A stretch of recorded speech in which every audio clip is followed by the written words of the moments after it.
Good evening. Welcome to the Tony Kinnett cast here on the Daily Signal, nationally syndicated first on 93 WIBC. Whether you are joining us on the radio side, the TV side, the live stream, the podcast, wherever, I have great news to share with you. There is a good amount of panic, and I mean full on light the dumpster on fire, call your mother, or in that party's case here, call your birthing person, because the Supreme Court has delivered... Oh, baby, a triple! That's right, a triple of excellent banger decisions to the entire country today.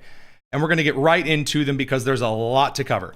So first and foremost, the Hawaiians had passed alongside a couple of other very blue states.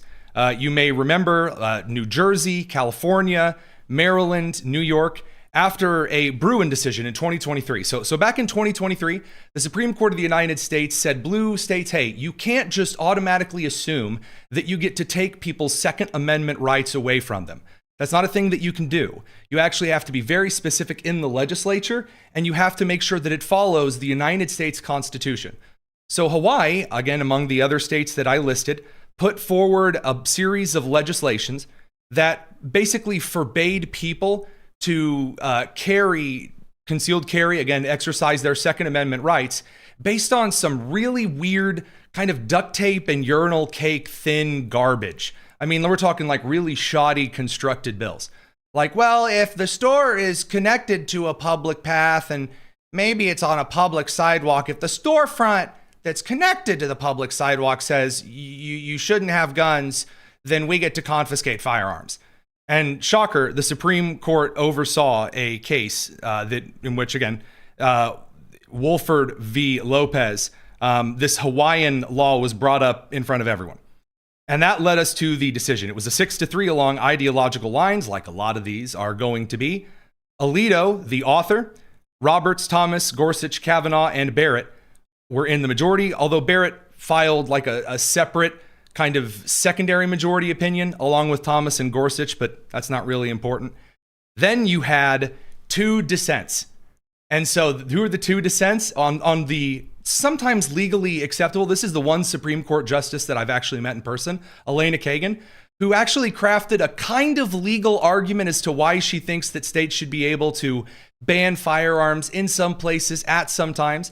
And then you had Ketanji Brown Jackson writing her own, and then Obama's special pick, Sonia Sotomayor, writing their own kind of yeehaw, insane, smacking yourself in the face kind of a dissent. So Hawaii's Act 52, which was enacted in 2023, flipped the traditional common law default on private property. So instead of allowing you to carry unless told otherwise, they said, well, actually, you need extra permission, like someone has to hand you a letter to Hogwarts, personally inviting you to carry before you can carry. Alito wrote that restriction hobbles what the Second Amendment, quote, protects the right of Americans to carry arms for self-defense as they go about their daily lives, end quote.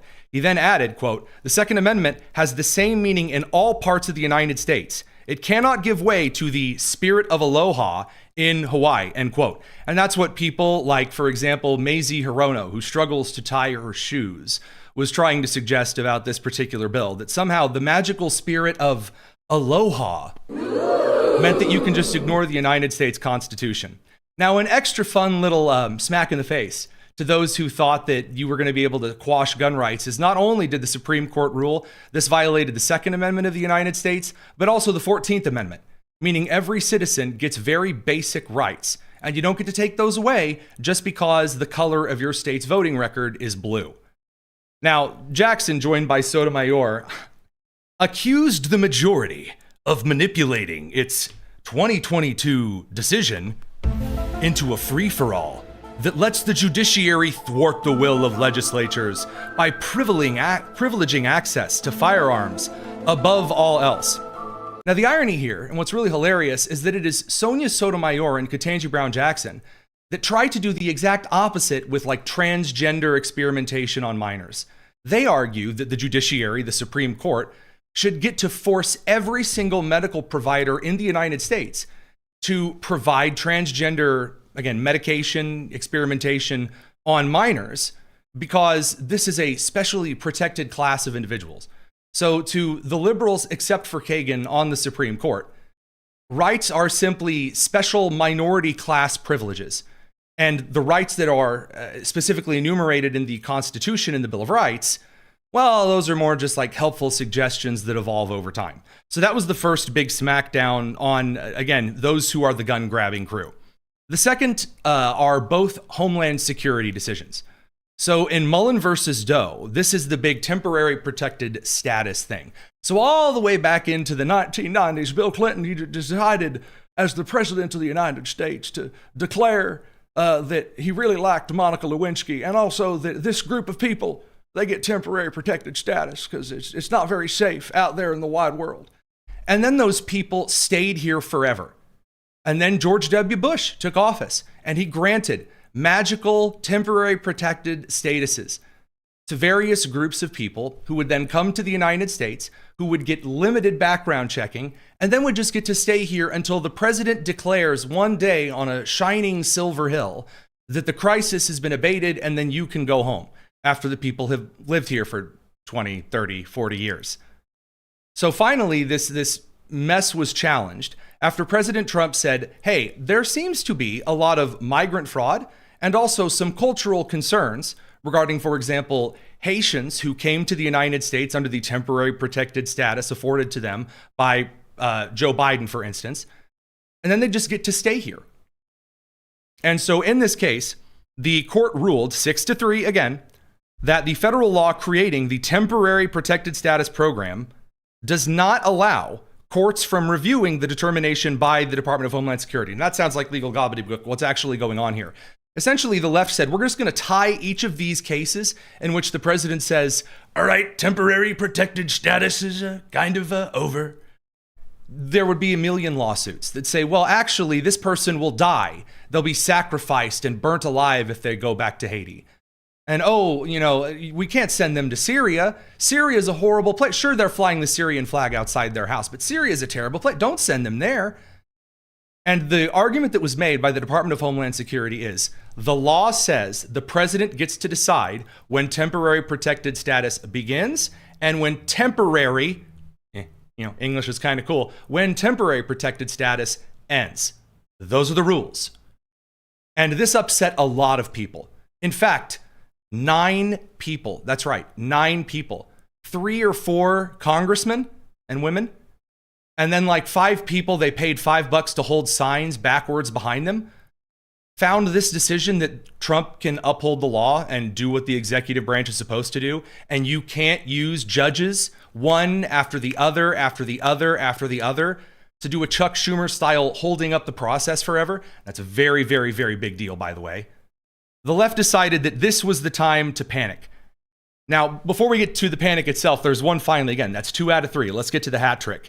In Mullen versus Al Otro Lado, again, 6-3 along ideological lines, with Jackson filing a separate bonus dissent that sounds like a coffee beat poetry style rant. Anywho, in this particular case, the question was to whether or not those coming to immigrate illegally into the United States, if they're caught anywhere near the United States, up to and including trying to cross the Rio Grande illegally, you're not going to a port of entry, you're not going to where all of the sign says, you want to apply to be an asylee, you need to come right here. You want to seek asylum? This port of entry. There's like papers you can fill out, there's translators, there's air conditioning, All you got to do is go to this port of entry. And instead, people are like, no, I'm going to swim the Rio Grande, and I'm taking these 3 minors with me, I don't know. And then if you get caught on the way there, like let's say you're in Mexico and you get caught trying to immigrate illegally through Mexico into the United States, liberals argued, well, if you just declare, the asylum for me, the asylum. And it's like, wait a minute, you're a Chinese national speaking a really bad Mexican accent. What's going on here? They would say, oh, asylum. And then that was their argument. They get to stay. Well, the Supreme Court ruled, no. Immigrants who appear at ports of entry on the Mexican side of the border haven't arrived into the country. And just because you arrive and you show up and you say, hey, it's me, I get asylum, the Supreme Court says, no, that's not the case at all. You're not magically inside the United States. just because you show up to a border, a gate crossing, or try to immigrate illegally. We're going to get to the commercial break for the radio crew, and we're going to dig into the panic on the live stream, and it's pretty special. The Tony Kinnett cast here on the Daily Signal. Radio crew will catch you guys on the other side of it. Don't go anywhere. Okay, so what followed had to be, truly, one of the funniest things I had ever seen in my entire life. So you had a couple of senators, just one senator, Ed Markey, the guy who was just crying earlier this week that if you don't show kids LGBTQ plus 2IA content, that's really terrible. And then you had Ayanna Pressley, who may be past 8th grade. And then you have Wasserman Schultz, I think her name is, whose hair looks like ramen and she yells at trees. And then Maxwell Frost, who no one knows. He's like a Democratic socialist from Florida who's a really big Bernie Sanders kind of fan. So they showed up, their whole crew, looking for all the world like the "we demand to be taken seriously" meme from Arrested Development. And with their massive crowd, they stood for the rights of, well, I'm not quite sure, but they said everything and everyone is racist. Here you go. We're all still just a bit shell-shocked by this lawless, cruel, and devastating ruling by Trump's justices. So a couple of things I enjoy right off the bat. So you have these 3.5, 4 congressmen and women right here, and they all got together, a whopping like 4 to 8 people in the background, one of whom had to be corrected to hold his sign up correctly because he's retarded. And then they get up there and Ayanna Pressley has no idea what she's doing. Again, I told you, struggled to graduate 8th grade, this one. And they start suggesting that panic is here. It's terrible. Ed Markey from Massachusetts, he's really angry. He says, think of how many fewer people there will be now to watch the pornographic content on PBS. Who's going to be out there to show kids pride parades, if not the Haitians? Here's Ed Markey. So the Supreme Court greenlit this Trump administration unlawful racist termination. Racist. Everything is racist. Oh, it's terrible. How dare he have the right to end or begin a temporary protected status. Of temporary protected status to Haiti, to Syria, and to a dozen other countries. This decision will place in grave risk the lives of people, and Trump wants to send TPS holders back to unsafe conditions, and it's the far-right extremists sitting on the Supreme Court who has just let him sever this critical lifeline. The critical lifeline, a lot of the Haitian migrants that came to the country under this temporary protected status thing had left Haiti decades ago. Hundreds of documents recovered showed that a lot of these Haitian protected migrants had come over to the United States. And that is not the first place they came after Haiti. They stayed in South and Central America for like 10, 15 years. So you had a lot of cases of what could be considered a temporary protected status fraud, as though this were just some special pathway. And a lot of these people who came here as temporary protected migrants, did they apply for citizenship of the United States? No. But they also expected concurrently just to get to live here forever and ever and ever. Amen. Now, we'll get into Ketanji Brown Jackson's like screeching into the wilderness. Again, pearl clutching about this. But Ayanna Pressley is also very, very mad. And I would be remiss if I didn't share her little piece of this beautiful press conference du jour with you. The implications of this ruling are nothing short of catastrophic.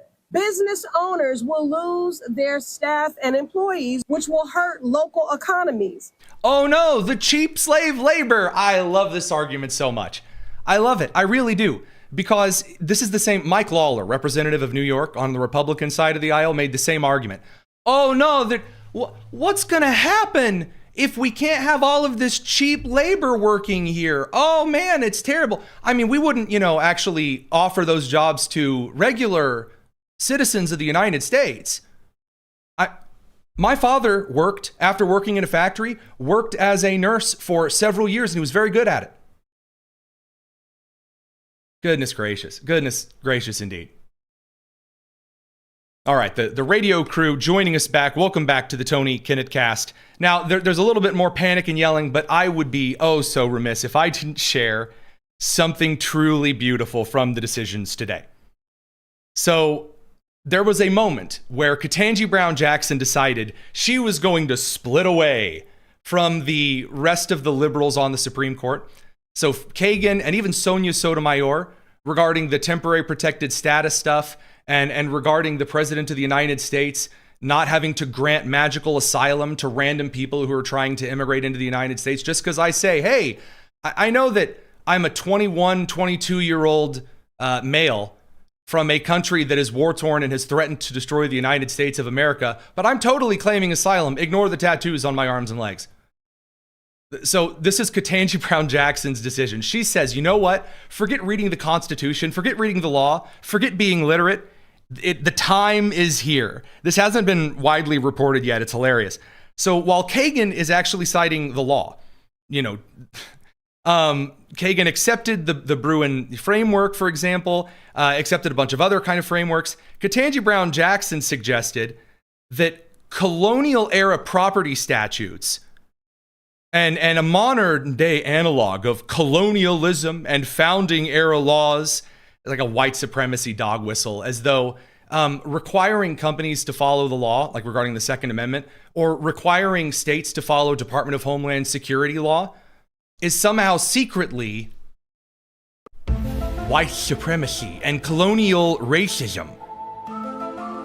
Incredible. I really love it. It's hilarious to watch Ketanji Brown Jackson just throw caution to the wind and just go extra stupid. And by the way, Alito did also kind of very, very strange. Not really do we see on the very first day, right after the decision has been issued, do we see a justice smack another justice before you leave? Samuel Alito, who, as Molly Hemingway over at The Federalist points out, may be one of the most underappreciated Supreme Court justices of all time. He says, quote, "The running back does not arrive in the end zone, and 6 points do not go up on the scoreboard when he is tackled at the 1 yard line by the defense." And why did he say that? Because Sotomayor starts saying, well, actually, arrived in the United States is like really complex. It's got a lot of meanings. I mean, sure, if I say I've arrived at the movie theater, you may think, oh, hey, Tony Kinnett is at the movie theater. But really, maybe it's like a spiritual arrival, or like you're arriving in a couple of minutes, but you're basically arrived. No, and Alito said, honey, words have meaning, to Sonia Sotomayor, which I just find that incredible. So again, the bleeding, the panicking, and the crying is kind of taking precedence right now amid what is a gaping civil war in the Democratic Party. And for example, Representative Yasamin Ansari from Arizona's 3rd, who is, she's very special. She got up to say this. The Supreme Court just ruled that Donald Trump can strip legal protections from hundreds of thousands of people in this country with temporary protected status. Okay, so you are not stripping legal protection from anyone. If it is a temporary protected status, then at the end of the temporary, you now assume the continual legal expectations to which you are due. This, boys and girls, would be called due process. I know, kind of cool how the whole law stuff works. Anyway. That's our friends, that's our coworkers, that's our parents, people who fled war and disaster to come to this country, who followed the law, who built a life here.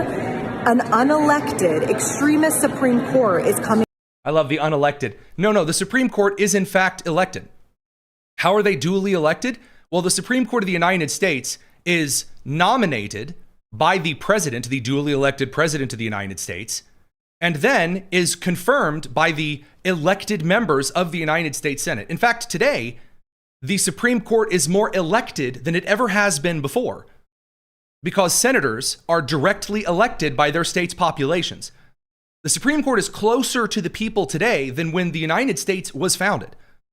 But there's one, before we get to the leadership's response to all of this, there's one final thing I want to point out. Hey, if these are your co-workers and your friends and your neighbors and your buddies and your pals, how many Haitian and Syrian temporary protected status members are on your staff? How many of them? Hey, for the entire Democratic House and Senate, Where are they? Where are all of them? Huh? All of the journalists on the left that are out there crying and saying it's all over and clutching the pearls with both hands? Where are all of the Haitian and the Syrian and the whatever staffers that are supposed to be, after all, they're your coworkers? Or are they your cheap hospital cleaners and bed makers and lawnmowers? You know, like you view illegal immigrants when it comes to Central and South Americans. Or as you maybe would have viewed them in the 1800s, the Chinamen running your laundromats.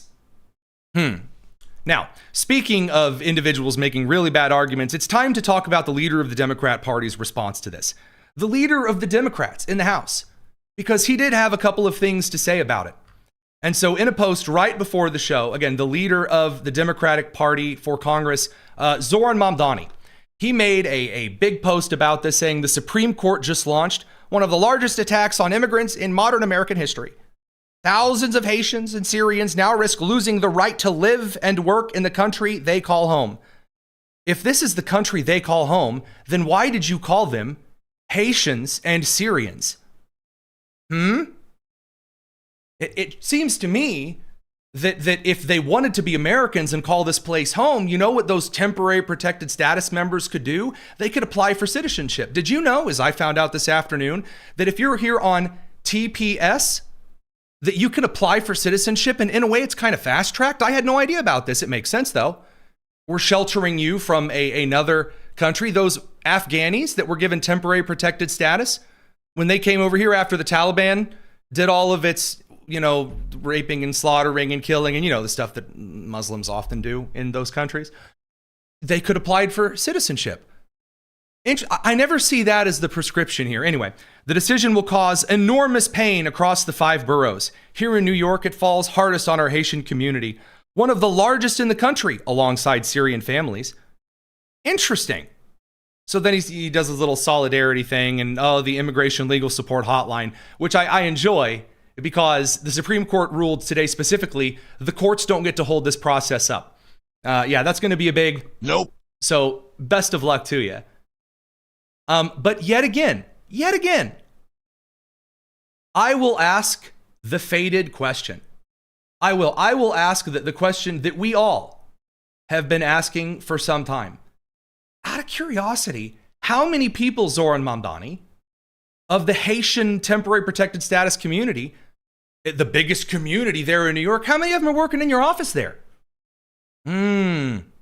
Interesting indeed. Now, the actual House Minority Leader, Hakeem Jeffries, who used to be the leader of the Democrat Party, he threw up a tweet, shame on the far-right Supreme Court majority, and then he put up a statement alongside the tweet that's really long, and it's lame, and it honestly doesn't really matter a whole lot. Because the great schism is here. No one's reading Hakeem Jeffries' statements today. No, they're following him around saying, hey, after the open communists, who do not deny at all that they're communists, won New York, what are you going to do? Because not only are they, claiming that they're taking over the party, they are straight up calling for your head. Again, they were openly chanting at the victory rallies when Hakeem Jeffries was on TV, "You're next. You're next. You're next. You're next. You're next. You're next. You're next." And you can see Hakeem Jeffries is on the screen there in the background. That's what they're chanting at. Fun times. Radio Crew will catch you on the other side of your lovely commercial break. We're going to talk about the panic and the infighting on the Democrats' side of the aisle, which is giving them quite the tummy ache. It's the Tony Kinnett cast here on The Daily Signal. If you're enjoying the show so far, a like and subscribe really, really helps us. It does. It's really cool. And that's all I'm going to say about that. Moving on. So Hakeem Jeffries is in 2 modes right now. You can see him sweating his entire body's weight. I mean, just the man is a sponge being squeezed. He's being followed around. He's doing a little walking and talking. Like, do you think that Zoran Mamdani is going to replace you with socialists? All of your candidates lost. All of his candidates won. You have Buddy Sanders saying that socialism is on the march, the great march, as it were. Here's Hakeem Jeffries, trying desperately just to get away from the media. I think the future of the party is diverse and is anchored in the fact that we've got candidates all across the country who are running to take back control of the House of Representatives so we can end the national nightmare that's taken place. I love it's a very diverse party. I love this.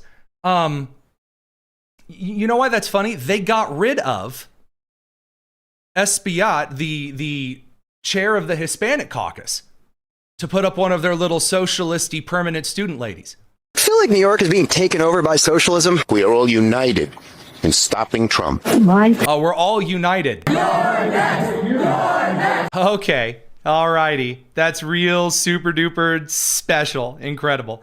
Now, by the way, when Hakeem Jeffries was finally pressed about the "You're next" chanting, he's like, people are out here with like nooses and guillotines and Molotov cocktails. And I mean, like, the people, what's going on here, Hakeem? And Joe Kernan over at CNBC has, kind of backs Hakeem up against the wall, no pun intended about it. Here's Hakeem's response.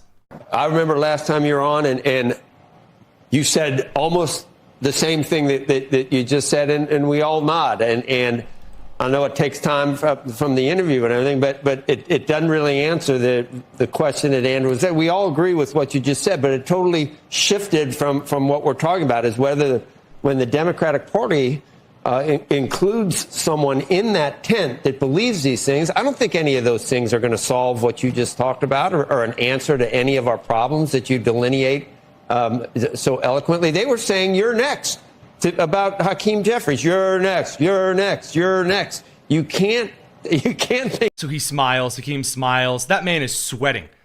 That man's got the shiniest forehead I've seen in years. Bowling balls don't get polished like that. This is a positive development in New York politics, can you? And they'll just, Dems will be Dems or something like that. I don't see how you can say that. You need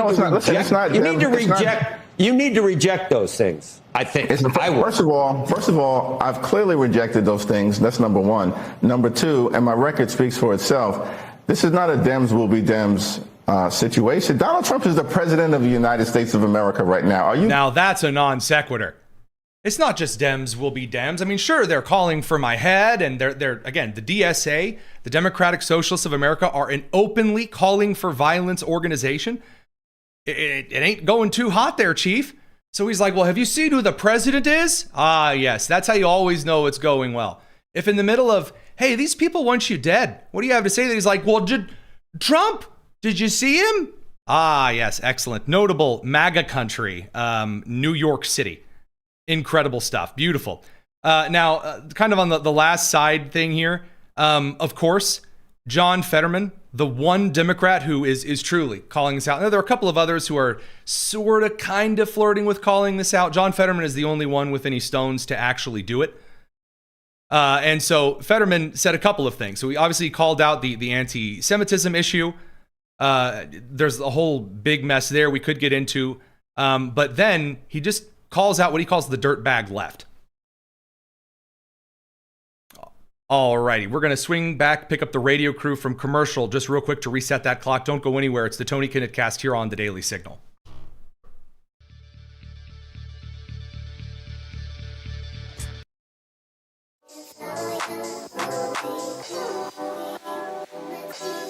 The Tony Kinnett Cast on 93 WIBC. Welcome back to the Tony Kinnett Cast. As usual, John Fetterman, I mean, if you're going to go ahead and have yourself an infighting civil war, where in the midterm year where the opposition party needs to be united, it's actually pretty easy to be the opposition party.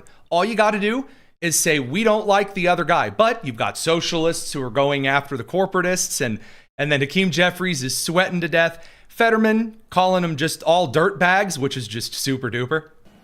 Yeah, no, I mean, the kind of people that are trying to run out of office, I mean, they're just good traditional kinds of Democrats you would have expected in New York City now. And now this has just become, really, it's just been the dancing days of the dirtbag left, with some of these candidates are outrageous.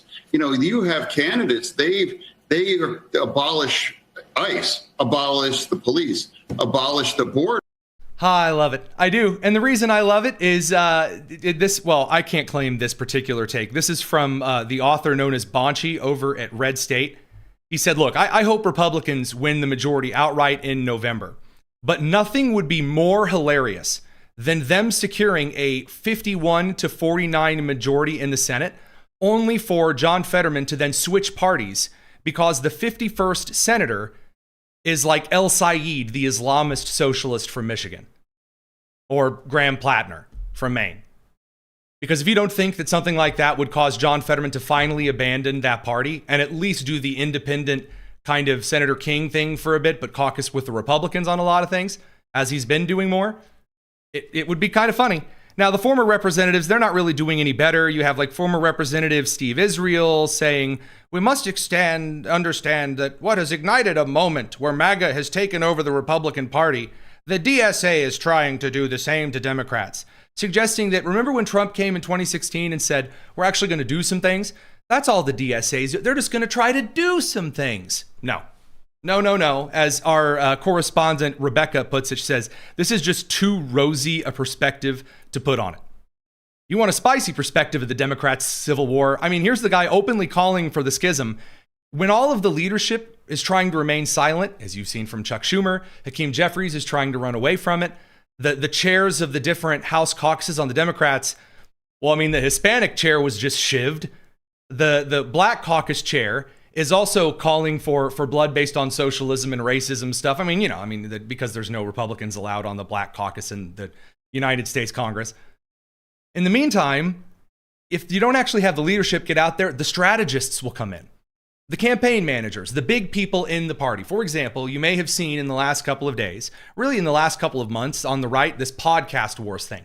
And that is because when the House and the Senate are busy doing their thing, and then you have the administration busy doing its thing, to actually talk about where the party goes, you have strategists, you have pundits, you have broadcast hosts. And whereas some of us just try to give you the news and the analysis, some are really focused on kind of building their own brand. And so when they say something, it does have a bit of an effect on steering the boat, moving the rudder. James Carville, he was the mastermind behind getting Bill Clinton into office, just, not the intern away from his desk. James Carville has been kind of the mainstay grumpy old man for a long time. And he kind of flirted with being okay with Mamdani. But he seemed really nervous about it at the time. This is amid all of the F this and S that and the bleeps and the yelling and the curmudgeonliness. Now he's just saying, you know what we need? A schism. Split the party. All right. Mr. Valiant, the New York Times reported, and I have the quote right here, I'll get to it. She is against, passed off all her views. She has attacked interracial relationships in the American flag. Lady, I ain't in the same party as I sorry. I just not. And I actually do think it's time for Democrats to talk the S word. I love it whenever you have you're going to set up a word and you do these interviews, the Trump interview with Brett Baer, and he's like, it's time, maybe the N-word. You know the N-word, don't you? And then Brett looks visibly nervous and terrified. And then Trump's like, nuclear. You got James doing the same thing. It's time for Democrats to talk about the S-word, sassafras. And it's like, all right, it's time to wheel you to your room. Thanks, James. Anyway, no, the S-word is schism. Yeah, schism. Anyway, here you go. Schism. I really do. Everybody's always said, no, we're coalition, we're big tent. And there's just that I can't be in the same tent with. And we talk about what Madame was 3 for 3 last night in Manhattan. They call it the Commie Corridor. Fine. Jason Crow's service pack, vote bets, 10 for 11. You wouldn't know Jason Crow exists. Okay. No, you wouldn't. You wouldn't know. You wouldn't know Abdel Sandberg exists. You wouldn't know. I want to be very specific. I understand. So the reason that I'm sharing kind of the after clip with you here, it is very good to see after someone says it is time for X, Y, and Z in a party. First of all, it's truly bizarre that we are in the age of American politics where it is the Republicans who are becoming slightly more unified on things. You don't actually see a lot of Republicans in the House and the Senate saying it's time to split the party in two, which is what Republicans dealt with in 2018, 2020, and 2022. Now you have Democrats that are going through the exact same thing the Republican Party went through a little bit ago, which, funnily enough, is what former Democrat Representative Steve Israel of New York's 3rd was kind of alluding to. He was just wrong on the flip. James is completely disassociated there because he spent so much time making excuses for the young, the restless, and the violent that now that the young, the restless, and the violent are acting restless and violent, I mean, oh no, I really enjoyed reaping. I mean, I really enjoyed sowing, but reaping? Oh man. Living by the sword, yeah. Dying by the sword, oh no. It truly is a beautiful thing to see. And he understands the same thing that one of the comments said earlier, you know, that Pennsylvania, in reference to Fetterman, I'm guessing, is a very miserable place. And my response is that what James Carville seems to understand, and what, believe it or not, Utah Democrats, of all things, seem to understand, and who they just nominated for a congressional seat over the socialist, a sort of kind of pro-life Democrat, Pennsylvania, in which Dave McCormick, Republican senator, and John Fetterman, Democratic senator, Dave McCormick, very pro-free markets, John Fetterman, obviously, very pro-union. They will go do rallies and town halls together. They will be unified on some aspects of foreign policy. And although, again, I would not elect Fetterman myself in a general election, I would absolutely vote for him in a primary because he's more in touch with the average Pennsylvanian in the Commonwealth and the average American than, as you heard him say, the more traditional Democrats would be more in touch than those over in New York and in California. And Carville knows that in the deep back of his mind, but he spent so much time making excuses for the Bernie Sanders wing of the crowd and the angry young racists like the Jasmine Crockett's, who he'll criticize at times but then endorse when he has to. He's now here. I mean, it's too late. You have already lied down with dogs. It's time for fleas. So, for example, right now when, you know, he's suggesting the opposite of what the left suggests. The left wants to abolish ICE. The left wants to abolish prisons, as these candidates have suggested. Carville will say, yeah, there are some people that should be deported and some should be in prison. Here was Carville making that case. Very different from the rest of his own party. There are some guys, like a person who illegally commits a felon. We shouldn't deport him. No, put him in jail, then deport him. I mean, Yeah. Put him in jail, then deport him. That's what James is saying there. You may hear that out of Fetterman in Pennsylvania. You're not going to hear that anywhere else. And that's one of the reasons the party is splitting right down the middle. And that brings us to, you guessed it, the commies. And the reason I've always been kind of more careful about just outright saying communist, because it's a word that's been used just far too much for anyone kind of on the left for a long time. However, when you have a socialist who is openly asked by an MS Now host, who is doing the most softball pitch WNBA layup, like the slowest moving target to hit of all time. I mean, just spoon feeding her, says, Republicans call you a communist. You're obviously not a communist, right? And then Daria-Lisa Chevalier responds, well, yikes, guys. Delegation, and you're going to appear in all sorts of people's ads. So he's making the case, again, right at the top, that it's a national game. Politics are a national game. AOC appears in ads, although she's a representative in New York, in Kansas. Ilhan Omar will appear in ads in Indiana. Because who you make excuses for among your colleagues taints your own legacy. That's why the whole Graham Plattner thing is a problem for the Democratic Party, though he's running up in Maine. So that's what the guy's referencing. He's like, hey, look, you're kind of problematic. You're going to be referenced in a lot of Republican ads, as she is already. Sorry, that's the setup there for his question here. The Republicans' ads to say, this is what you're going to get if you vote for the Democrats, a communist. You know, I think that framing is one that I've been very proud to be able to say I don't respond to, one in which I have. So she does the Kamala Harris words down. Well, I think in the significance of time. So it's like, so you're not a communist, right? She's like, well, I don't respond to that. Da, comrade. So to the people in the commercial break, a nice das vidanya.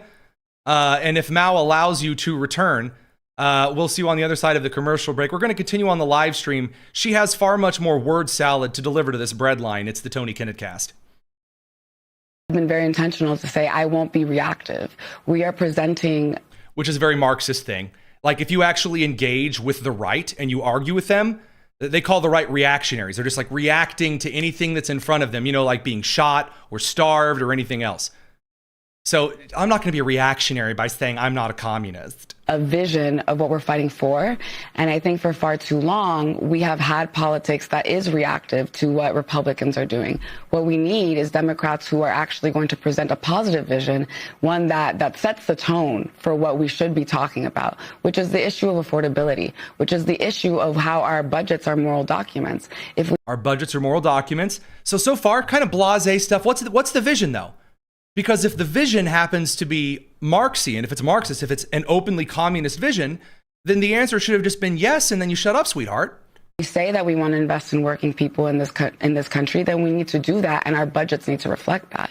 If we say that we value immigration and immigration justice, we need to make sure that that is also reflective in our policy. And so I'm very proud of a campaign that we built that centers those ideals, that centers those values and that vision for what we need as a community. And that's how I'll continue to move forward in Congress. And I think that for far too long, this reactive conversation of what we should be afraid of has prevented us from being able to have a politics of hope and a politics of life that Democrats can actually. So basically what she said is we got to make it all about like workers. The workers have to own everything. And she said it earlier. She said it earlier on in her career. She said it multiple times throughout her political campaign that the entirety of seizing the means of production and that the government needs to own and nationalize things. Of course, obviously, a DSA, a Democratic Socialist of America approved candidate, she's a communist. She won't deny being a communist, and it's not even like tongue in cheek. It's I refuse to be reactive because I'm painting a vision of hope and the future. Incredible. Now, it gets better because, I mean, at least some of her colleagues are more honest about the whole communism thing. We played a little of this clip yesterday from New York 7th, the Democrat nominee, Claire Valadez, just saying, yeah, well, we're just going to nationalize everything. Any organization that I don't like, we're going to nationalize the airlines. The government's going to own the airlines. My hot take is we need to abolish pre-check. I've got like a million beefs with the airline industry and the process of having to fly. We need to like nationalize the airline industry. But let's start by abolishing. Excellent. Stellar. I mean, thrilling. And again, this all goes back, as it always does, to Bernie Sanders. His little crop of rugrats, they're finally here, they're maturing, they're growing.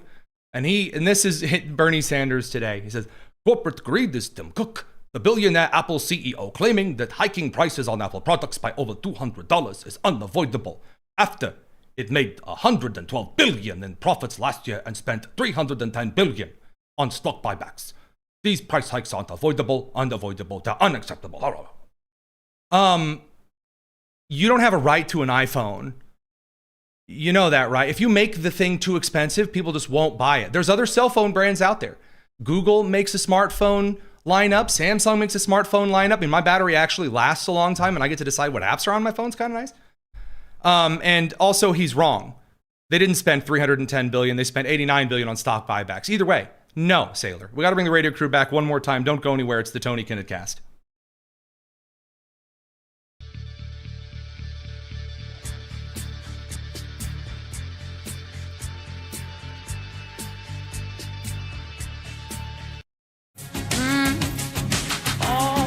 This is the Tony Kinnett Cast on 93 WIBC. Good times, great times, good fun. So, all right, we're going to nationalize everything, just full communism. What about the rest? Like, if we could actually set them aside, you say, well, they're going to have to run a better campaign kind of on the national scale in the meantime. So what about Democrats today? Are they running things by themselves, the corporate side, the not like openly communist side? That's just really woke and like energetic and just running to run. Are they any better? No. So Rosa DeLauro of Connecticut, who believes that purple hair gives her a reason to be one of the most insufferable individuals in human history. She went up against Secretary, or I should say Director Markwayne Mullin of Homeland Security.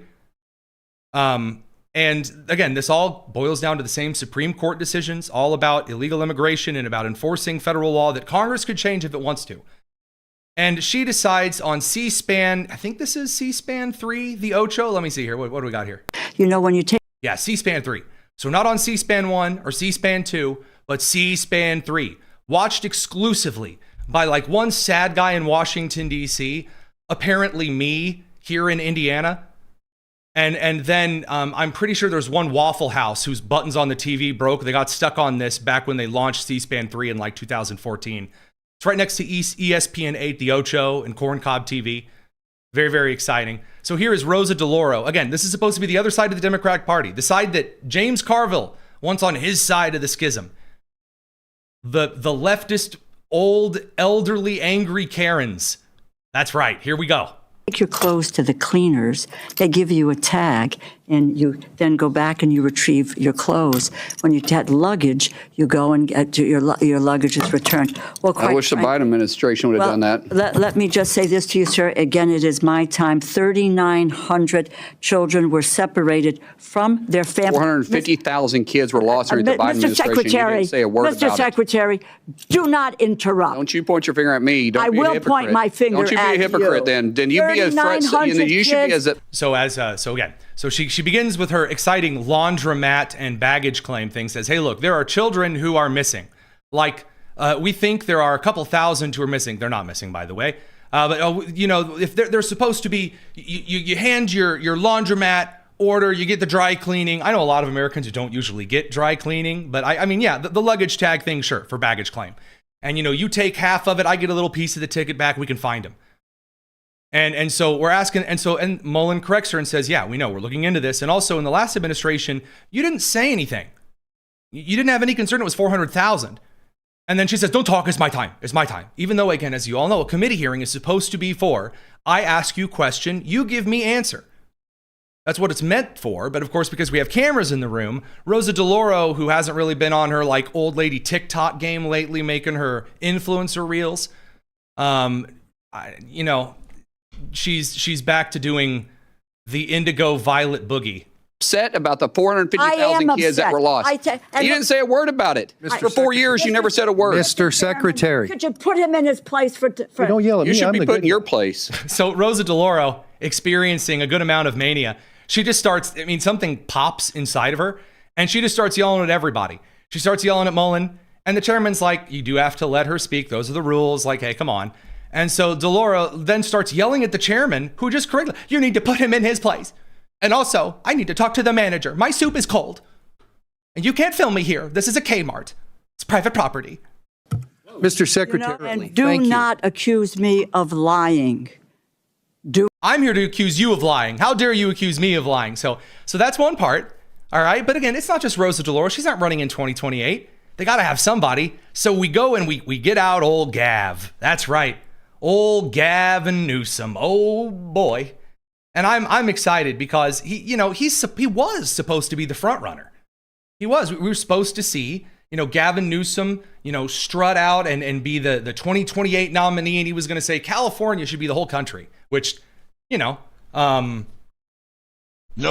anyway, what is he out yelling about right now? That the media is really unfriendly to Democrats. I'm not joking. I mean, Trump is triumphed 24/7 on these grievance networks. They come in and they're hardwired. Look, you got the Daily Wire, goes to the California Post. California Post goes to the New York Post. New York Post goes to California. So the Daily Wire goes to the California Post, who goes to the New York Post. My brother in Christ, the California Post and the New York Post are the same. They don't go one to the other. They're owned by the same company. The branding's the exact same. I followed both of the Twitter accounts until I noticed they tweeted the exact same thing at the exact same time. But anywho. The Five. The Five goes to the lineup of the primetime news hosts, all three of them. Goes right to the Oval Office. Goes right to fucking Oval. You got Fox and Friends. And now, and then you've got this guy, Chris Rufo, one of the greats in the Manhattan Institute. And okay, so there's this media infrastructure and it just goes right to the White House. Hang on a second. So first of all, the Daily Wire does not feed a bunch of stuff to the New York Post, as much as I love popping bubbles. But given you can see the way that they when they co-report on things, they aren't releasing certain one-offs. When you see, for example, back in the day when Vox would collaborate with Bloomberg, and those documented cases of the publication era, then it goes to the Five on Fox News, and then that goes straight to the Oval Office. As opposed to what? Trump also regularly watches CNN and, yes, MS Now. He's called in to Morning Joe Scarborough often. He calls in to CNBC. What's the issue here? I mean, seriously, I'm trying to find what the problem is. He's just mad that there are other outlets that are existing. And then he's mad at Chris Rufo, a good friend of mine, and the Manhattan Institute. What? They write all these things. And it's this sort of circular ecosystem, the sewer that has a presidential seal and gold leaf now. Yeah. Drain, no swamp. With respect, I don't see that on MSM. You're a contributor. I don't see that on MS. Right. I sure as hell don't see it on CNN. Yeah. There is. I don't see it. Oh, yes. All right, there you go. There's the left, ladies and gentlemen. That's what the focus is on. MS Now and CNN are not very nice to me. And by the way, the complaint there is because, for example, let's take CNN, for example, right? So CNN, you may have a host who is over on the left. All right, let's take Abby Phillips. Obviously, she's a lefty. And when I was on her show on CNN Newsnight a couple of weeks ago, I just so happened to notice that when we were actually having a conversation, she would pitch the question to me, and it was not Abby that was usually cutting me off. It was someone else at the table from the other side of the aisle. That throwing a question to the crowd and then having them duke it out, that's not throwing it heavily in favor of Republicans, sweetheart. Gavin. Radio crew will catch you guys tomorrow. We're going to continue on the live stream. It's the Tony Kinnett Cast here on the Daily Signal. Oof. Sorry about that. I had to hop away very quickly there to let them scuttle. All right. Now we're going to get over to some of the big news. So the IRGC has now fired at a Singapore ship in the Strait of Hormuz. Now that's very much not a good thing. And it's not a good thing for a couple of reasons, but alas, you were told, I was told, oh, this MOU, this memorandum, this memo of understanding, the time is nigh. It's great. It's exciting. We're all here. It's going to be wonderful. And you're going to exchange and we're going to sell things and American farmers are going to get all of these goods. And I said, I don't see Marco Rubio doing as much of the championing here. Instead, he's going one by one to all of these various Gulf states. And he's brokering some much more quieter agreements. Much more quieter. Excuse that one there. I will also say, although I have to be a little more careful about what I do and do not say on stream, that in the private military contractor and company world, there are also some interesting quiet movements kind of in the general region. So what's actually going on right now? Well, the Islamic Revolutionary Guard Corps, who is very, very upset in the first place that their parliament is negotiating at all with the Trump administration, today decided they are shutting the Strait of Hormuz again. Why are they shutting the Strait of Hormuz? Because they are suggesting that there is nothing that can be done. There will be no MOU at all. There will be no understanding at all as long as Israel exists. Gee, wow. Oh, man. I mean, who could have seen such a thing coming? I'm shocked that the Islamic Revolutionary Guard Corps would make all of this just about the Jews and America being the big Satan and Israel being the little Satan again. Oh, there's a big surprise. All right, so let's talk about the incident today. So there was a cargo ship that was fired upon, in which it appears to be an Iranian drone struck a Singapore ship identified as the Ever Lovely, which appears to have been the only Singapore flagged vessel in the area. How curious and interesting. All right, now sorry about that. I every once in a while we get going and the numbers start looking exciting, and then all of a sudden the stream just magically drops, and I'm curious things indeed. Anywho. So the Iranians decided, and if you're struggling for just a second here, a quick little refresh will fix that right up. Anywho, what did we actually find here? Based on the ship's outbound track through the Strait of Hormuz, the vessel was leaving the strait, coming back from Iran and headed out the other way. So it actually appears as though Oman might have fired the drone itself. Now, why does all of this matter? Well, first of all, Iran is charging tolls again, the thing that they weren't supposed to do. Turning over a new leaf. Wow. Oh, man, exciting things and times. And Iran's not going to charge tolls. So here's Iran closing the strait and charging tolls.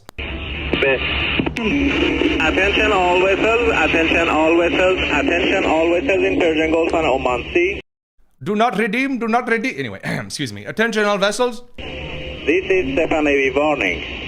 Transiting in the Strait of Hormuz is only possible with SEPA Navy permission and on designated routes.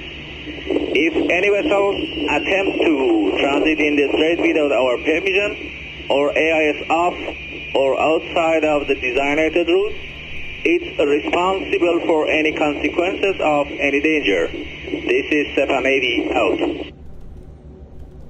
Okay, so not exactly exciting, wonderful, very, very, very good times and things like that. Where are we going from here? Well, there's two other small pieces of data to staple to this one. First of all, Prime Minister Ghalibaf, the one that the United States offered to do a photo with while we were in Switzerland. The Ghalibaf, the parliamentary dude who made the several interesting calls like massacring 40,000 people. He was directly involved with such a thing. Anywho, he now says, and I'll play you the clip, although the man's speaking Farsi, which I don't. But I will translate from the translation I have written down. Iran is now saying that the red line, like their border line for any agreement, is that Israel has to completely stop fighting Hezbollah on all fronts, whether or not Hezbollah fires rockets into northern Israel or not. So essentially, he's making the case that Hezbollah is allowed to kill all of the Lebanese Christians they want, because that's what they've been doing forever. And the Hezbollah are allowed to kill Israelis, Jews, and Christians, and Druze, not to mention a couple of Sikhs and some moderate Muslims. They're allowed to do that. And boy, if Israel even does one thing, those Jews, then everything is all off. Man, it's almost like you can't negotiate with a bunch of radical clerics running the country. And who is on the record saying that today? Why, Secretary of State Marco Rubio, quote, "The Iranian system is led by clerics, radical clerics. That is what it's always been led by, and that's what it continues to be led by." Man, it's almost like that the whole isolationist view where you suggest that, the Iran, I don't know when the line from, again, look, I've said this before. I will be crystal clear again, because as you can see behind me, I do have up on that side of the screen right there, I have a little JD Vance bobblehead because he's my doppelganger. We have a very similar background. Vance is more on the isolationist side of the party, unlike the live and let live kind of thing, as his words, as he's said before. And I like a lot of the things that he brings to bear. I do. I think that his focus, especially on deportation, on fighting fraud here in the country, on not allowing judicial tyranny, his work here in the United States, and a lot of his work in the Senate when he was in Ohio, was pretty excellent stuff. I will say this, though. From the public appearance, when he gets before the world and he says, it's a new leaf, and yeah, we're doing some trust but verify, but I mean, it's here, they're agreeing, it's happening, and it's behind closed doors. And then Iran says, no, none of that's true whatsoever. I'm thinking that, turning into George W. Bush had this really stupid philosophy where he believed that whether you're, that even in the darkest parts of the Islamic world, where people do the Pakistani Islamic things like trafficking and grooming children, etc., ad nauseum, the stuff I'm talking about, the same stuff that has been inflicted on Europe and Africa and Asia and everywhere else for the last 1400 years. George W. Bush believed that in their hearts is yearning for freedom. They're yearning for freedom. And that the United States had to go give them that freedom. If they only had the chance, just a chance on a shooting star. Barack Obama did the same thing. As though if we just gave a couple of jobs to people in Damascus, they would turn into these wonderful, upstanding citizens. That's retarded. That's retarded. It turns out some cultures are incompatible with other cultures. I know, crazy stuff. And when Vance, pulls out the J.D. Bush garbage, when Vance pulls, not J.D. Bush, excuse me. When Vance pulls out the George W. Bush garbage on the characterization, that ain't gonna fly. Now, is it true? And I know this is, I don't like playing candy cane 4D shoots and ladders chess with you guys, but has Vance been kind of everything's gonna be fine and they're gonna make a deal before, and then Donald Trump hits the living hell out of them and the bombs are in air. And, the White House is tweeting pictures of the B-2 stealth bomber this afternoon. Could it be kind of an act, like the good cop, bad cop thing? There's been several comments and questions thrown into the Tony Kinnett cast, and I promise we'll do some mail time tonight. We still have the Republican senators we still have to get to Tom Tillis sucking up a storm, but hang with me here for a second. One of the questions that I've been sent several times, is it possible that Trump is playing good cop, bad cop? Vance is the good cop and offers them the carrot on the stick, and then Rubio offers them the stick with a nail sticking through it. Is that possible? Yeah, it is. Do I think it's likely at this point? No, I don't. Could I be wrong? Yeah. Am I making any big predictions to you all about it? No. I mean, we are firmly on that level in speculation territory. What's some of the data to feed my speculation on that? Well, because after Trump said, and several other members of the administration said, well, Iran is going to be buying from U.S. farmers. And so they're going to be allowed to get food, but it's only going to come from U.S. farmers. Well, Ghalibaf went before the parliament today and said, no, Iran is not going to be giving any money at all to U.S. farmers. So, again, we'll see. I doubt it yet. And by the way, at this point, what is it that I suspect is going to happen? I think that Trump is going to get tired of individuals attempting to make a fool of him.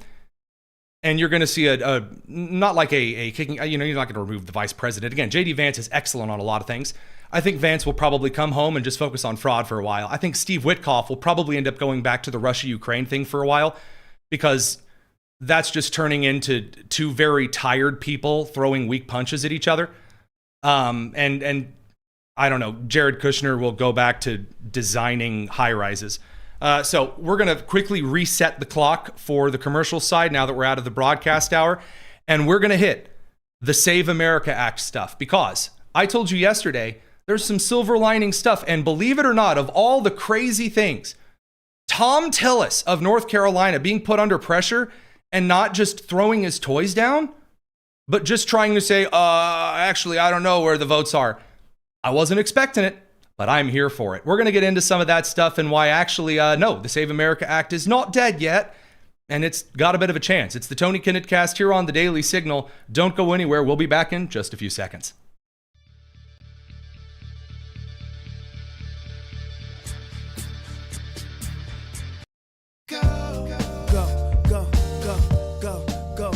This is the Tony Kinnett Cast on 93 WIBC. What a marvelous time. A marvelous time. Producers, I hate to ask you this on stream because it's not as professional. I think Save America Act isn't really quite enough. Would you throw a little something onto the end of it to fill out the Chiron bar? Thanks, pals. No, producer Daniel's already got it up. Look at that. Excellent production crew. I love this team so much. All right, let's dive in just a little bit to the fun stuff. So President Trump decided not to sign this bipartisan housing bill. Now, it's a bipartisan bill. Others have said far more than me. I recommend a combination of takes on this one.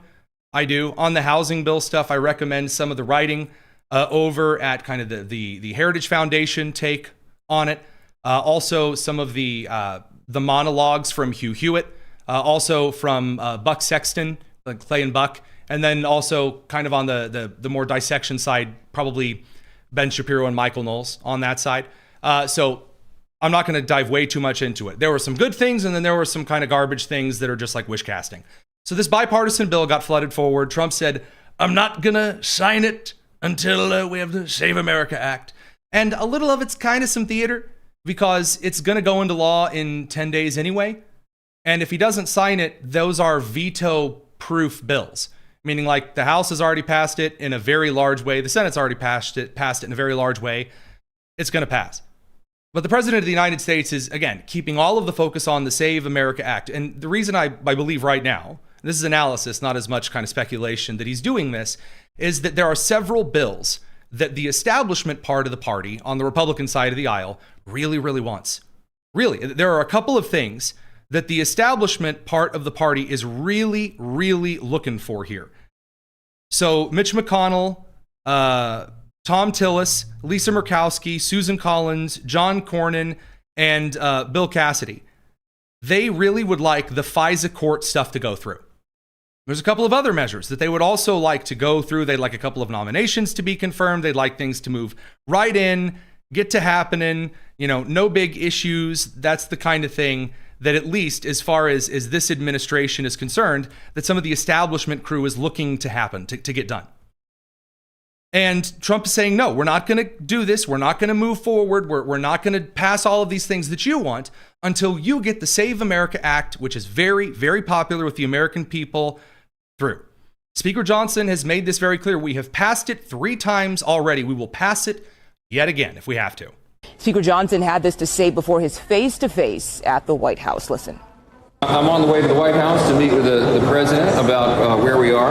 We've got a lot of questions today about the process and the procedure and where we are, but as you know, for those of you that have been around here a while, this is how it works every day. We build consensus. We're in an era with small margins and small majorities, and we've got to get things moving. There is a frustration the president has expressed about the unwillingness of Senate Democrats to do anything that follows common sense and follows public opinion. So again, you've got Johnson kind of, again, trying to keep some of the pressure on the Senate Democrats, but where are the numbers here?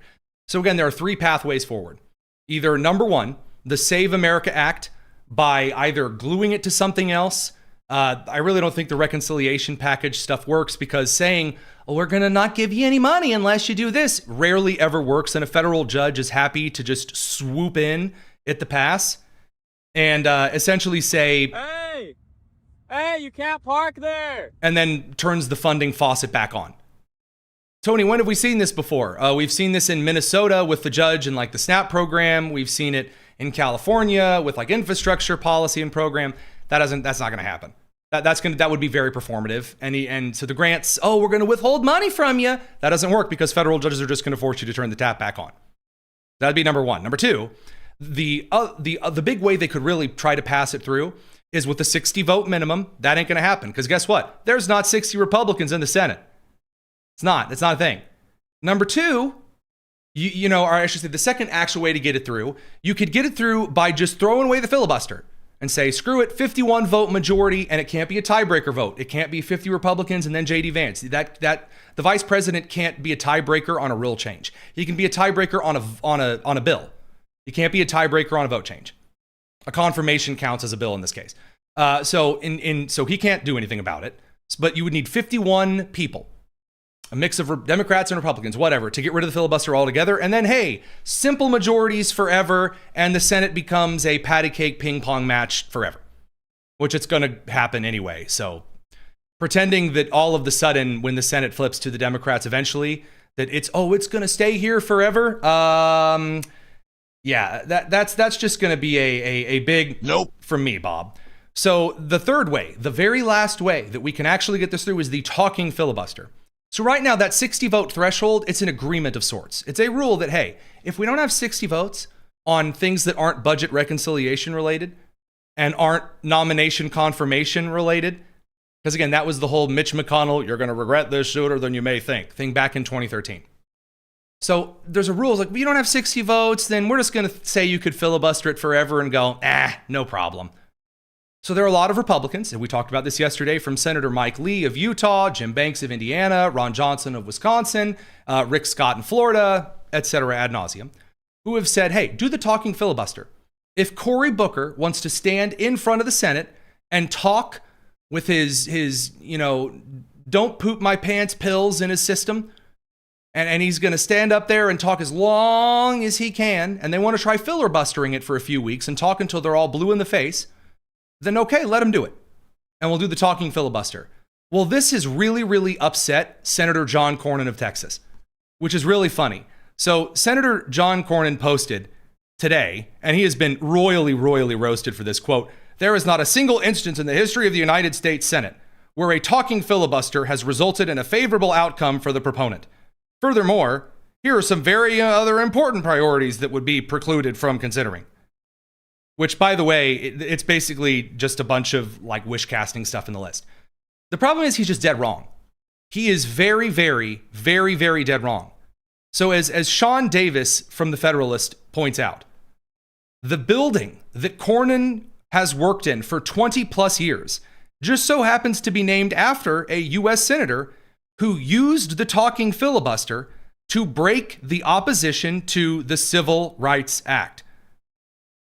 1964, Civil Rights Act. The Democrats went on a 72-day filibuster, and it was broken by the talking filibuster. So that's pathetic, and people are making fun of him and mocking him. You would expect Senator Tom Tillis to come up and do the same thing. No, Tom Tillis, who is retiring, he's leaving. He's kind of trying to say, well, it's actually about math. We don't have any votes. What's your objection with the Save America Act? It's quite simple. It's a math problem. We simply don't have the votes, and the Save America Act will not be implemented in time for this election. Anybody that knows anything about election law understands that, and the reason I do is I passed voter ID when I was Speaker of the House. So fun fact here. You do not pass laws because of a timetable. You pass laws because they are good for the people of the United States. I'm not even trying to be witty or clever or moral. This is just obvious. If you only care about passing a piece of legislation because of the time on the day, that's populist reasoning. I'm only passing it because it's popular right now. That's stupid and dumb and idiotic. The idea of passing something because it's popular or it's timely or, oh, now's the time. No, you pass it because it is good. It is a good thing for this country to have very basic voter ID law, especially with the numerous examples of the Democrat politicians in districts, states all over the country, where they'll say, I'm against voter ID law of any kind. That would be James Tallarico running for the Senate in Texas. Or whether you're looking at California or Oregon or Washington that allow election and ballot processes to take place in which registering for voting, you can register with an out-of-date gym membership card. So the idea, well, is just it wouldn't get implemented anyway. And that's the reason he's saying this is to move on past his we don't have the votes argument. And if anybody thinks that you're going to implement something as expansive as the SAVE Act in 2 months, see, everybody's talking about November, right? Okay, that's 5 months away. No, the reason this is on a clock is not because November's coming. It's because January is coming. You willfully ignorant old man. We don't know what the Senate makeup is going to be in January. Maybe it'll be Republican controlled. Maybe it'll be Democrat controlled. See, there's an election before then. So if you pass it by now, then by the time we get to 2028, then it will have kicked in. Because let's pretend that Democrats somehow take the Senate, like 51 to 49. 52. Hell, let's give them all of in the elections, all of the up for consideration style seats here that might even flip. They do not gain a 2/3 majority, which means what? They cannot pass a revoking the Save America Act law that is veto proof. So the President of the United States would therefore, even if they took the House and the Senate, the Senate would just be J.D. Vance would be the president. And then Speaker Johnson will be the president, because if you think the Supreme Court of the United States is going to allow a Democrat House and Senate to remove the president and then the vice president and like make up new lines of the Constitution, that ain't happening. So again, with this majority, absolutely not. So in this particular instance, it would go into effect before 2028. So in other words, the irony here is you're filibustering. But people will be doing some early voting. People will have to deal with registrations. Does any rational person who's ever had any experience with implementing election law really think that it's possible? So here's the technocrat answer.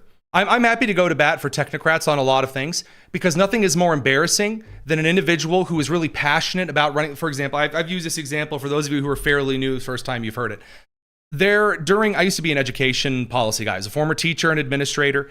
And after I was a whistleblower against Indianapolis public schools on critical race theory, there were a lot of school board candidates who were running for the school board races because they wanted to make a difference. The problem was a lot of them, although their heart was in the right place, knew absolutely nothing about running the school budget, about education law, about like federal civil rights law, about how to run a school, about how to budget certain contracting things. And they ended up getting into the office, the position of school board member.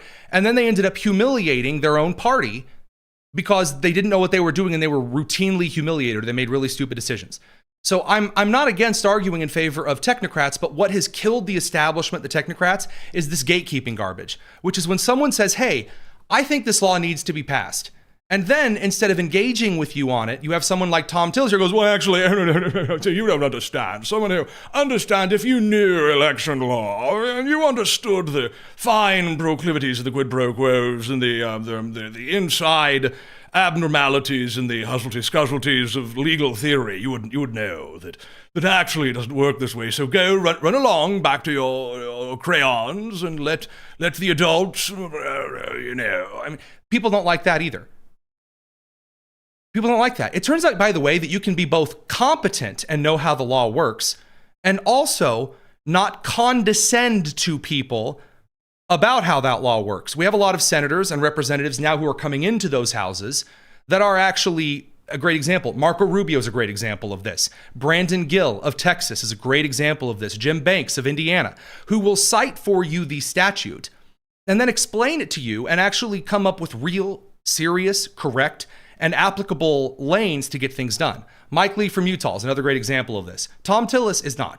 To have all that in place in time for this election and not be disruptive. And incidentally, it's an unfunded mandate that has... Incidentally, it's an unfounded mandate of the lugubriousness of the photosynthesis. $0 for implementation. So I would ask anybody who actually understands how to pass laws, implement them, and have them in place. Okay, so I'm sorry, it's too retarded to continue. That last bit is the worst. There's no money allocated in the budget for the implementation. Do you know how much it costs when you're at the voter registration table to say, may I see your ID? That's right, boys and girls, it costs $0.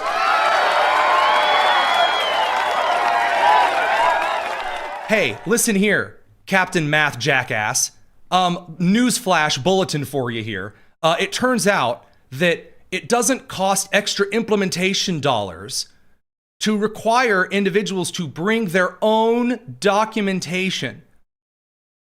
Please don't take my word for it. Even the Democrats who have no idea how this law would work, like Representative Mary Gay Scanlon of Pennsylvania's 5th, who was complaining about the Save America Act in a town hall, even she, who thinks that there's far more to this than there actually is, she's not actually talking about this being, oh, it's so expensive. There's no money for it.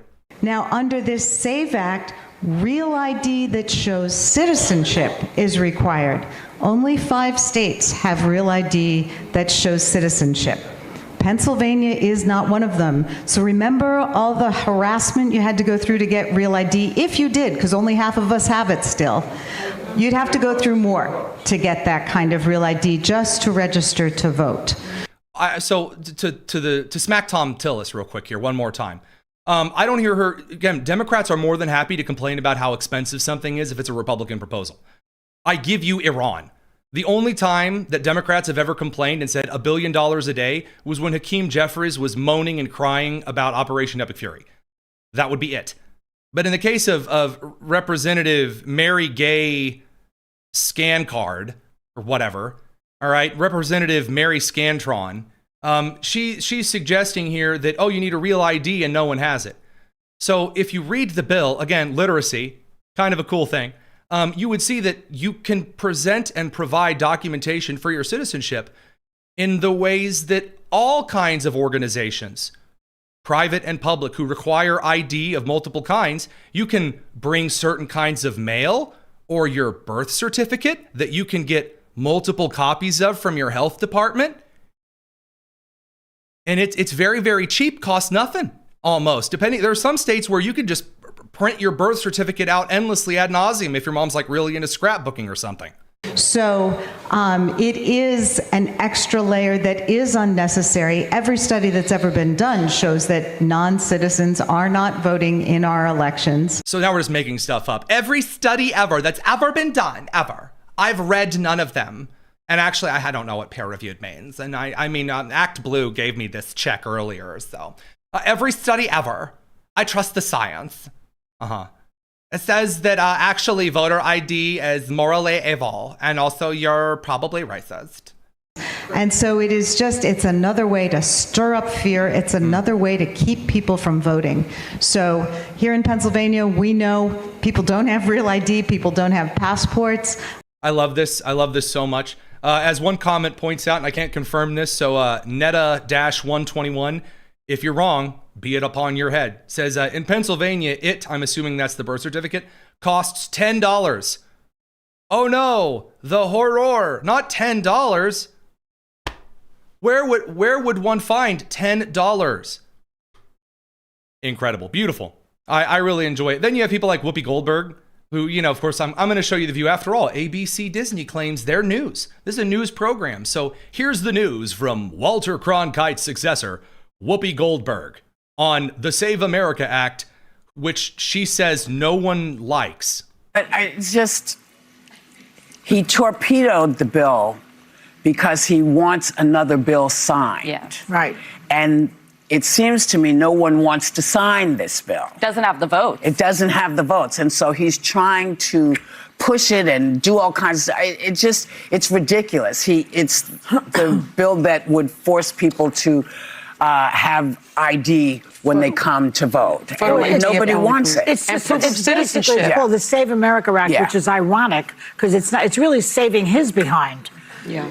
Save the Donald Trump behind Act. Oh, it's saving. See, Republicans would benefit from voter ID law. What a strange and weird thing to say. And on the voting, on the actual voting data here, like actually on some of the polling data that we've seen, again, the super majority of Americans, so the latest Harvard and Harris poll says that 71% of Americans support the Save America Act policies. So once again, that's a wonderful swing and a miss. And again, the reason that we talk about this kind of in detail here is that it is crucial to understand when you are being gaslit. This is going to be the age of the influencer is ending, thank God, where you would just trust a person who had a lot of followers on social media to just trust me on stuff. That age is ending. The age of corporate legitimacy before that, where if it's a corporation, it's a big news organization, they said it, therefore I'll trust them. That age is ending, or has already ended, really. So what's coming next? Just the age of gaslighting, the age of smooth talking gaslighting. So you, as the audience here for the Tony Kinnett cast, you should kind of know when you are being gaslit by these goofballs. So that said and aside, now it is time, because you guys have sent me all kinds of great stuff, it's time for just a little bit of mail time. Mail time. Mail time. On the Tony Kinnett cast. All right, let's dig into a couple of your questions. Again, if you have questions, for whatever reason, the best way to get them to us is over in our Discord. There's a link to that in the description. And you can send us all of your awful, great, super, and terrible questions for sure. So we'll dive right into them here because I got them ready to go. So first of all, on those who have been indicted as like fraudsters, those that have stolen the billions and the millions and the zillions of dollars, will they be forced to pay back the money stolen from American taxpayers? The long and short of that is no. Nope. They won't. Do you think that dude who stole $3.2 billion is actually going to pay that to the American people? He's going to pay it back? No. The assets that are confiscated, many of those will, in fact, go back into the Department of Treasury, the Treasury Department, excuse me. But if it's not on hand at the time, we don't actually have a work to pay off debts against the state program like we used to, and like a lot of common law countries did, because that was considered by a lot of the progressives a form of slavery. That would be indentured servitude. So, a lot of these people are just going to, 60 years in prison is totally several $billion. And then they get let out in 3 years with a slap on the wrist. And then you read about that in the news when they end up doing, more crimes. Moving on to some of the other question, and we did get a chance from a guy by the name of Steve. Says, do you think that it's actually possible that Republicans will make gains in the House and the Senate in the midterms? The answer to that question is it all depends on how I feel in about 5 days. So I've said this on the show before. I will start making my big midterm predictions at the end of Q2, the second quarter of the year. The House and the Senate have been pretty useless. Correction. The House has been more useful, but they haven't started impeaching justices, like actual federal judges who are violating the rules. So not as useful as perhaps they could be. So then the Senate has been, again, filled with a bunch of establishment kind of technocratic Republicans who are busy throwing fits and acting like fools, aren't actually passing things through. And for all the people who say, oh, they have a supermajority, again, the 60 vote threshold being in place means it's not as much of a supermajority as people pretend that it is, which means that they're not delivering for Americans on things. So all of the gamble, because of the way that our country has been set up, is all on the administration. Trump put forward a bunch of tariffs and said the rivers of gold are going to flow. And then they didn't. Now, a bunch of the detractors said it's going to crash the economy, and they didn't. Then the Supreme Court said, no, Mr. President, there are some other tariff measures that you can use. And a lot of those, when the president used them, they may have benefits like reshoring manufacturing that won't kick in for 10 to 15 years. That's just the way of things. You can't build a factory in a day. Otherwise, you get China's buildings that fall down all on their own. So those things, in place, what do we actually have here? Well, there was a big gamble made by the Trump administration. The gamble that was made is that the economy would really kick into hyperdrive around the end of Q2 into Q3. And a lot of that came into if the United States was able to reshore a lot of the world's energy production, box out China, and then start to negotiate a little bit heavier on some large-scale spending projects. Has a lot of that happened? Sort of. A lot of it's left undone because there are people who begged the president, please, a ceasefire, a ceasefire. Oh, no, this is horrible. And then the ceasefire stalled things. Ends are left loose. And if we leave it literally right here like this right now, do I think that, if nothing changes and the number, if the inflation rate doesn't start coming down and we don't see interest rates lowered, do I think that by the election, Republicans are going to make gains? No. Maybe 1 or 2 seats because of redistricting, but I don't think I would see it at that point. I think it would be close. Do I think Republicans are going to keep the Senate? Yes. Right now. Again, we're not at the end of Q2, so it's a little early. Could they make gains again? Could Trump's gamble pay off? Yes, it could. Absolutely. Do I even think it's likely that it pays off? More than likely, yeah. I do. Absolutely. However, do I believe that's guaranteed? No. I don't think that's the case. Do I think that the removal of USAID impacted some of the conservatives or the right-wing politicians winning in international elections like South America? Absolutely, yes, I do. 100%. Why? Because USAID was set up as a personal slush fund for John Kennedy to work with us instead of the communists. That was what it was for. And I enjoyed all of the defenses of the USAID from both the Republicans. It's not supposed to be just a presidential slush fund. Yeah, absolutely it is. But it's supposed to be used for fighting against communists and those who hate us. Instead, it was being used to fund atheism in Nepal and a bunch of weird trans crap in South America and a bunch of other things that likely went to these NGO grant places in South America that pushed up left-wing candidates. Also, I think it's the crime issue. The media infrastructure to prop up left-wing regimes in South America is nowhere near as strong there as kind of the left-wing infrastructure at the university level and the media level here in the United States. So I think there's a little bit to that, yes, but do I think that's all of it? Probably not. Still a big thing here. My thoughts on the presidential library and kind of of Obama's presidential library foundation-y thing and having super duper clearance to attend, and yet we can't have the Save America Act. I mean, yeah, hypocrisy is kind of a thing. I don't really have extra thoughts. Sure, of course you needed all this special ID and stuff to get into the Obama library of foundation of whateverness. I also am not as outraged, I guess, at that as a lot of other people are. I mean, yeah, it's an ugly building, and yeah, Obama's full of himself. I guess I would be curious to hear why there are so many of y'all that are really, really focused on this, because Obama's an embarrassment. Maybe the millennial conservatives have always just been yeah, dude's full of himself. Michelle's very full of himself. They built an ugly building, and they think they're really special. Maybe you guys know of why I don't know why I should really put a lot of coverage and focus in on it. I guess I just kind of assumed that it would be, yeah, the concrete Borg ship, 2 cents less. Yeah, exactly. I mean, it's ugly. postmodern architecture is very ugly. That's kind of my take. That's why I like kind of the neoclassical and the neo-Gothic, and then Art Deco. I think those, again, as Robert Pondicio over at the American Enterprise Institute, a phenomenal education scholar and a very good friend, puts it. He and I were walking through Central Station in New York, and Grand Central Station. And as we were walking through, I was talking about the architecture with him, and he said, "I like my architects dead."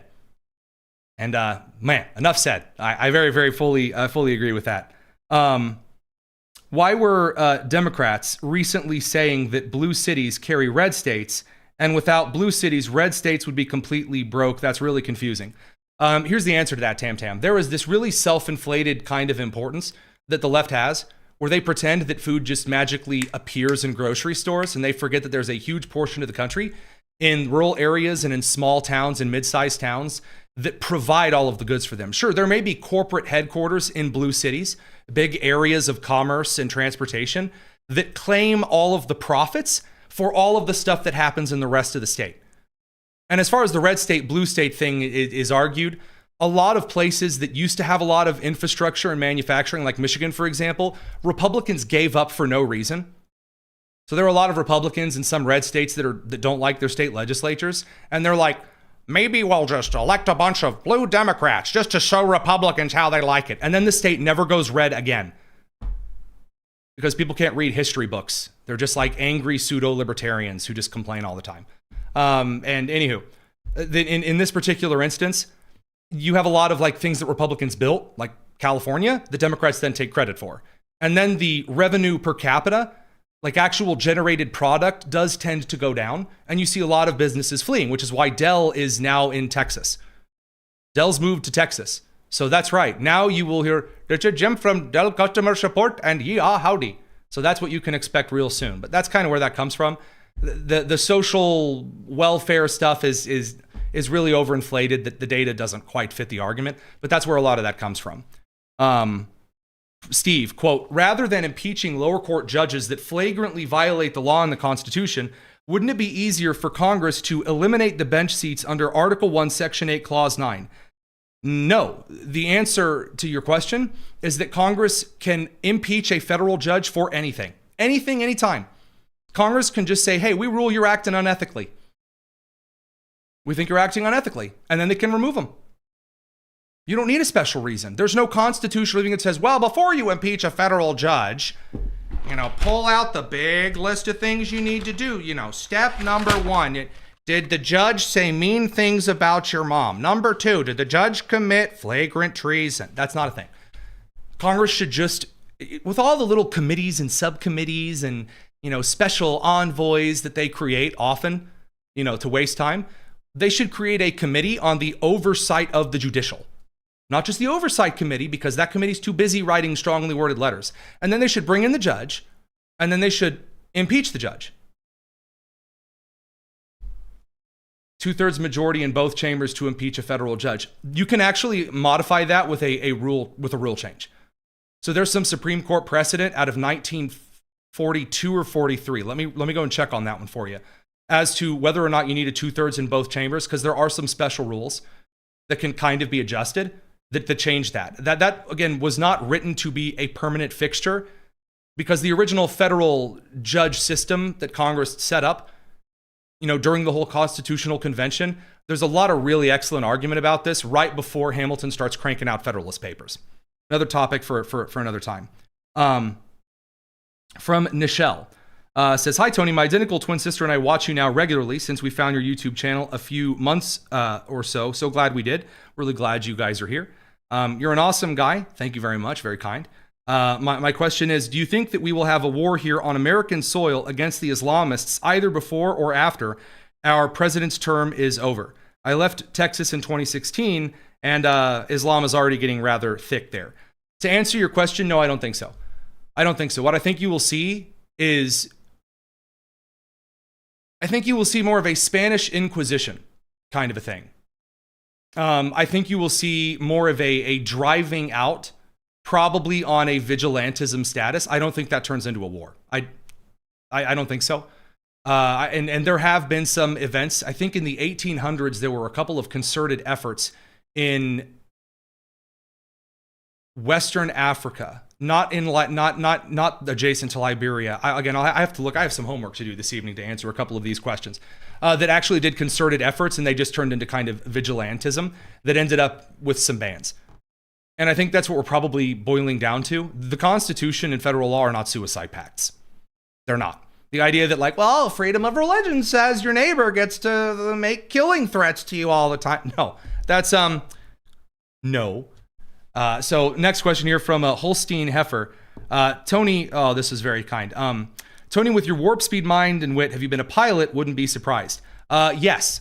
I have very, very much piloted things. My favorite thing to fly would probably be the old Cherokee, the old fixed wing. That's probably my favorite. The other thing that I like to fly, I really can't talk about on air. That's probably as close as you'll ever get me to talking about it for the while. I prefer my propellers to point forwards and not vertically. So I don't think in helicopter. I can't. And as far as like VTOL vertical takeoff drones, yeah, I don't do that. I don't like that. The crosswind with like the thrust up and down, it gives me a case of the horribles, as Bobby Hill would say. So those things said, I'll look for just kind of one last question here over in the Mail Time channel because I'm feeling good. And also, I realize that we haven't actually had a time to answer on some of the YouTube super chats, but you guys don't have to give super chat money to the show. From Michael Seeger, he said a $5 super chat yesterday because we were making fun of Europe, and correctly so. He said Europe will have to turn 18 at some point and move out of the house and purchase their own home. And great show for last night. I very much appreciate that. Thank you. From Time Exley, said, Tony, I missed the opening of the show. Can you tell us again how and where to find the documentary Sacred Honor, which the Daily Signal is releasing when you get a chance? Thank you for all that you do, and God bless. You know what I'll do? Just for kicks and or giggles, here at the end of the show, I will play the documentary for Sacred Honor one more time here for the show itself. And then you will be able to find that on June 2nd over here at the Daily Signal. So over on the Daily Signal's YouTube channel, that's one of the many reasons that you should like and subscribe. Again, really excited for this documentary. There should be a little bit of American celebration here right at our 250th anniversary. So guys, have an excellent evening. We'll be back tomorrow, 7 p.m. Eastern, same great time, same great place. It's the Tony Kinnett Cast here on the Daily Signal, nationally syndicated and first on 93 WIBC. Here is that trailer.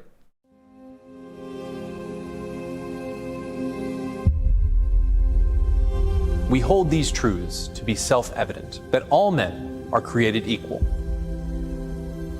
that they are endowed by their Creator with certain unalienable rights. That among these are life, liberty, and the pursuit of happiness. That to secure these rights, governments are instituted among men, deriving their just powers from the consent of the governed. That whenever any form of government becomes destructive of these ends, it is the right of the people to alter or to abolish it. And to institute new government, laying its foundation on such principles and organizing its powers in such form as shall to them seem most likely to affect their safety and happiness. For the support of this declaration, with a firm reliance on the protection of divine providence, we mutually pledge to each other our lives, our fortunes, and our sacred honor.